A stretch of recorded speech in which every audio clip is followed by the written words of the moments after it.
recently wrote about free speech. Now, in amongst COVID, something that has really preoccupied us here on this channel is these extraordinary cultural issues going on at the same time, right? Very big, I would say the most important ones.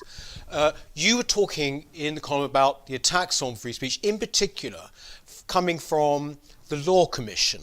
Can you explain a bit about that? Because a lot of people won't be familiar with what that was about, but this is really very worrying, is it not? Oh, it's hugely worrying. And what is more worrying is that Boris didn't just say no at the outset. Just, we're not doing that.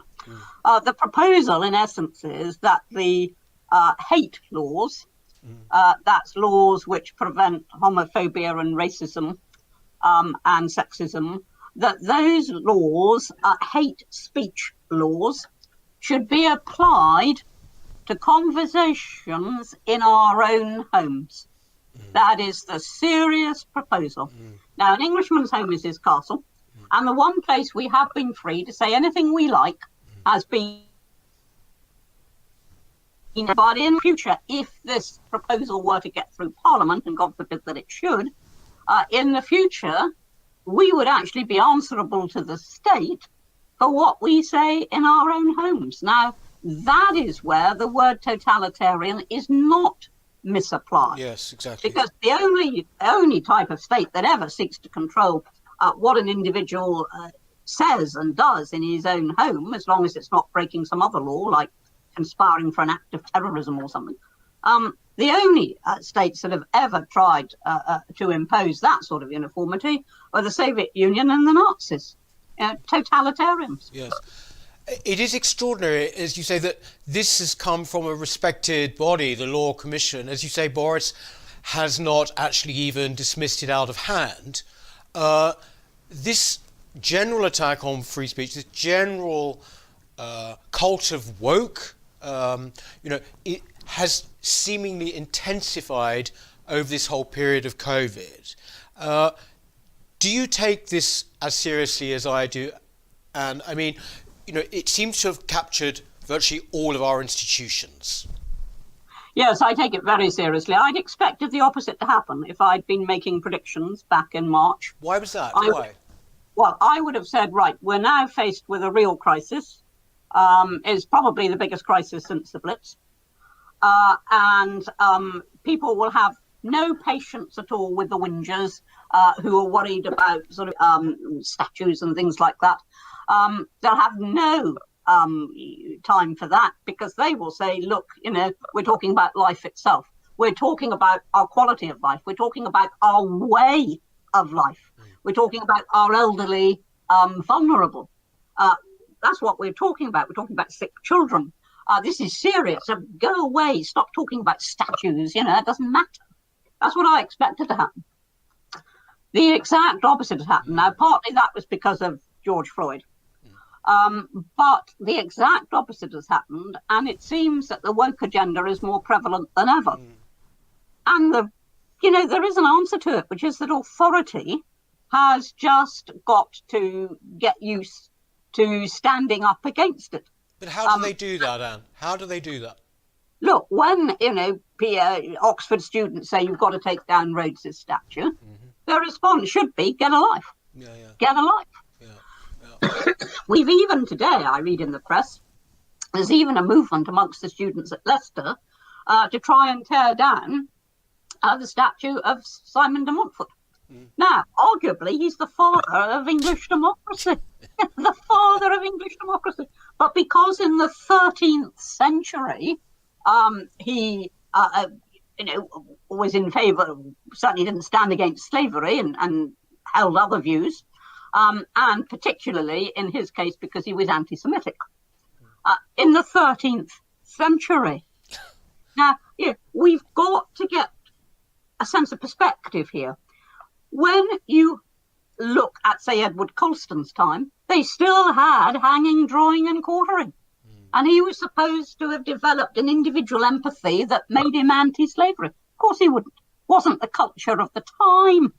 And the idea that in the 13th century, people, particularly at a time when there had been the Crusades and where you did have tension between Christians and Jews, regrettable though that was. You can't say, I expect him to have taken a 21st century perspective, because he wouldn't have had it. He couldn't have had it. I mean, for heaven's sake, you think of the punishments that were inflicted on people in the 13th century, the barbarity of the military campaigns in the 13th century. You're talking about a completely different social time. But the thing is, it's extraordinary that we're even having to say this, isn't it? I mean, something that would strike most people as being complete common sense, of course. It's extraordinary that we're even having to say this. I mean, do you think, I do, that really this is not just about slavery? Actually, slavery has been a way in. It's actually an attack really on British history and Britain's sense of itself. Oh, of course it is. I mean, of course it is, because, anti-slavery, if you like, is just the conduit. Yeah. The anti-Semitism of Simon de Montfort is the conduit. It's not the root problem. And that is why I say authority, from government to universities to local councils to the police, whoever it is, people who are in positions of authority should actually say, get a life, not bow down to it. Now, when you see the police standing there watching statues being torn down, wanton acts of vandalism, doing nothing about it, then you do start to wonder. So I think it isn't just the woke agenda. They've got freedom of speech, which I would defend. Let them say all those things. Let them contest all those things. Not against them saying it at all. But why on earth everybody else is expected to bow down to it? The cancel culture is rampant. I mean, people are afraid for their jobs. They're afraid for their livelihoods if they stand against this woke agenda. But of course, if enough of them did, there would be nothing the woke people could do, because if everybody in entertainment is saying, well, sorry, just not going along with that, there's nothing they can do. So I feel very strongly that this isn't just about what is being done, it's about resistance. But wouldn't it be good as well to hear a bit from the government? I mean, this is a Conservative government. Boris finally said something about statues, didn't he, after quite a long period. Yeah. But it would be nice, would it not, to actually hear the sort of words that we've heard from Macron, for example, about this? I think it would be a very big start if Boris said tomorrow morning we are not going to implement that proposal of the Law Commission. Yeah. You certainly have free speech. You can think what you like. You can say within certain limits, because you certainly should never be allowed to stir up hatred or violence. I mean, I think we'd all agree that's wrong. But within certain limits, you can say what you like. And when you're at home and nobody can hear what you say, then it doesn't matter, because that is the way you develop thoughts. I mean, I have a mental scenario of you have a dinner party of friends. They all know you. They know what you think anyway. But one of them brings along an unexpected guest to the party. And that guest takes offence at ideas which are put forward. Now, that is an absolute lunacy. We already have laws saying you can't engage in criminal conspiracy at home any more than you can anywhere else. That's fine. I think we'd all agree with that. You can't engage in criminal conspiracy. Beyond that, you should be free to speak.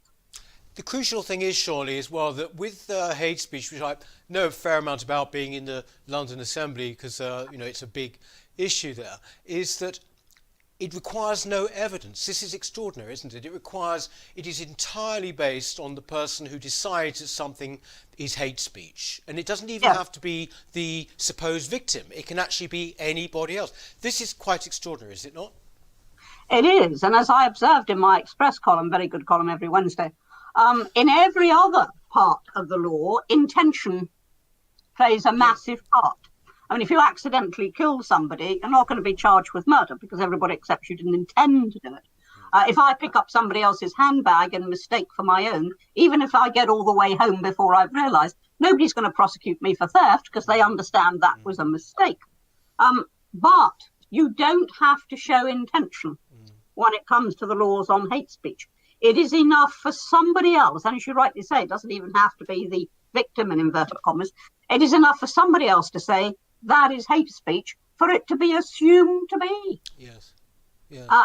And we need actually to get some really good libertarian law into this country. As I say, I don't want to silence anybody who's on the woke side of this. What I do want is for them to respect the fact that I won't be silenced either. Speaking of which, I mean, have you actually, you're not on Twitter, are you? And you don't do Twitter? No. Absolutely not. But you haven't been cancelled and stuff. Have you ever been no platformed? I certainly have. There was a terrific to-do in May 2019 when I was interviewed on the Sophie Ridge programme on Sky, and right at the end of it, they threw back at me an article that I'd written in 2012, which was about whether or not people who are gay could in the future possibly transition to not being so. And all I said on that programme was, and I never talked about gay cures and never said anything like that, what I said was, once we thought that if you were a man or a woman, that was it, final, end of story, then science made it possible for people to transition between the two, and we've never stopped them doing that. And I just said, maybe some stage in the future, science will find it possible to enable a gay person to transition, not be cured. Cue uproar. I was then on a theatre tour all over the country, and some of those theatres cancelled on the basis of the uproar. And there were a few. The Lowther Pavilion, for example, up in Blackpool, went ahead. And as a result, had a huge attendance because people came in from neighbouring theatres which had actually cancelled. But yeah, I was cancelled, not even for something I've said, but for an interpretation that was put on what I had said. But I just carry on. Now, of course, I can carry on. I'm semi-retired anyway. I've got my column in the Daily Express. I wasn't going to be pushed into poverty if I couldn't perform in theatres. And of course, they got over it. And eventually I was performing again. But there are people who can lose their jobs, who can lose their livelihoods because they have said something. Sometimes something as simple as God bless to a patient who then takes offence can actually lose livelihoods, Now, this is completely wrong, and it is giving too much power to one side of the argument. I don't want the power to cancel anybody, however profoundly I may disagree with them. I don't want that sort of power.